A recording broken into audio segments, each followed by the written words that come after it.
हर किस्म के रूहानी जिस्मानी मसाइल और वज़ाइफ के लिए पीर इकबाल कुरैशी चैनल को सब्सक्राइब करें। नहमदुहु व नुसल्ली अला रसूलिहिल करीम, अम्मा बादु फ़अऊज़ु बिल्लाहि मिनश शैतानिर रजीम, बिस्मिल्लाहिर रहमानिर रहीम।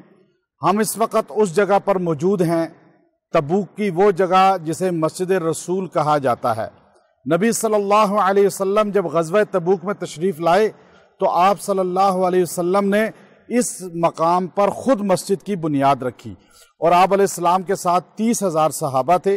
9 हिजरी थी और जब आपको पता चला कि रूमी जो है वो मुसलमानों पर हमले की तैयारियां कर रहे हैं और वो बाकायदा आर्मी है रूम की, तो आप अलैहिस्सलाम पेशकदमी करते हुए मदीना मनव्वरा से यहाँ तबूक आ गए थे और यहाँ पर आप सल्लल्लाहु अलैहि वसल्लम ने 30,000 सहाबा के साथ 20 दिन तक क़ियाम किया और इस मकाम पर आप सल्लल्लाहु अलैहि वसल्लम ने मस्जिद की बुनियाद रखी और 20 दिन आपने यहाँ जमातें कराई, नमाज पढ़ाई और सहाबा ने आपके साथ जमात के साथ नमाज अदा की।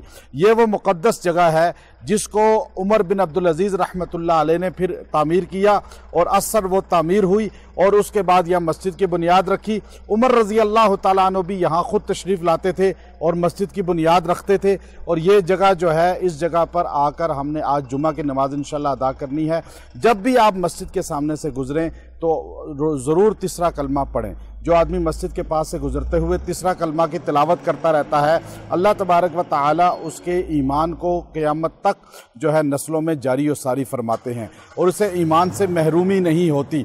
तो ये मुतबर्रक जगह है, यहाँ पर अपने जो है मस्जिद आकर नमाज की अदायगी करना और यहाँ ईमान की तजदीद करना। व आखिर दावाना अनिल हम्दुलिल्लाहि रब्बिल आलमीन।